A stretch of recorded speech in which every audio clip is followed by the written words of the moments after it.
မနက်အိယာနိုးတာနဲ့ breakfast မိအောင်ပြေးစားရတဲ့အလုပ်နဲ့မူချိုရဲ့တနေ့တာကိုစတင်ပါတယ်။မူချိုဟိုတယ်လိုက်ကိုရွေးချယ်ခဲ့တဲ့အဓိကအချက်တွေထဲမှာယူနီဖောင်းလျှော်စရာမလိုပဲအစင်သစ်ဝတ်ရတာနဲ့ထမင်းဟင်းကိုအချိန်မှန်စားနိုင်တာကထိတ်ဆုံးပါ။မနက်စာစားပြီးအပြန်မှာကြက်တူရေးလေးတွေတွေ့တာနဲ့သူတို့နဲ့ခဏသွားနှုတ်ဆက်ဖြစ်ပါတယ်။ဒီကျွန်းကလူတော်တော်များများမှာကြက်တူရေးလေးတွေမွေးထားတာရှိပါတယ်။ကျွန်းပေါ်မှာဒီတိုင်းလွတ်ထားတဲ့ကြက်တူရေးလေးတွေအများကြီးပါ။ဒီထဲကမှဒီနှစ်ကောင်ကတော့အကြီးဆုံးပါ။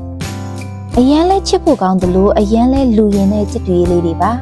ကဲမချိုအလုံးလို့ဖို့အချိန်ရောက်ပါပြီညနေပွဲလေးတစ်ခုရှိလို့မီနူအသစ်တွေအတွက်နှိမ့်တက်လေးတွေ office မှာလာပြင်တာပါပွဲရလို့ကြီးကြီးမားမားတော့မဟုတ်ပါဘူးဒီနေ့ကအစ်နေ့ဆိုတော့ Turkish restaurant လေးမှာဧည့်သည်တွေအတွက်ပွဲလေးတစ်ခုလုပ်ပေးထားတာပါပုပ်ပုပ်ပပ Turkish ရိုးရာမုတ်လေးတွေနဲ့ဒီတိုင်းလေးသဘောမျိုးပါနှိမ့်တက်တွေပြင်ပြီးသွားပြီဆိုတော့မချိုတာဝန်ကျတဲ့ restaurant ကိုသွားပြီးတော့အတုံးမှာပါမှားလို့အလုံးလုံးမှာပါ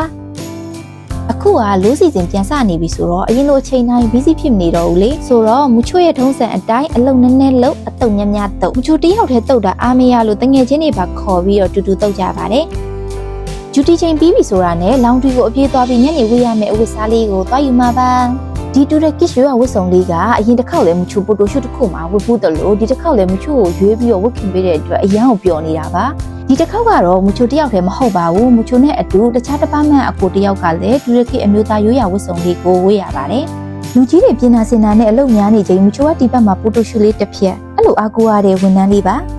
ဒီ restaurant လေးကအကျယ်ကြီးတော့မဟုတ်ပေမဲ့တူရခိရိုးရာ furniture တွေကိုသုံးပြီးတော့ decoration လုပ်ထားတာဆိုတော့တိတိလေးနဲ့ချစ်ဖို့အရန်ကောင်းပါတယ်အားလုံးစင်သစ်ဖြစ်ပြီဆိုတော့မူချိုပဲပြင်ထားတယ်လို့ဘာလို့နဲ့အဲ့နားမှာစားသွားဖြူရင်းဖိုတိုရှူလေးတစ်ဖြက်မူချိုအလုပ်ကတော့ဧည့်သည်တွေကိုကြိုပြီးတော့ welcome drink လေးတိုက်ရမှာပါယူရိုလည်းလက်စားနဲ့ welcome drink လေးတောက်သွားပါအောင်ရှင်ပွဲပြီးပြီဆိုတော့မူချို restaurant လေးကိုပြန်ပြီးတော့တယောက်တည်းဖိုတိုရှူလုပ်မှာပါ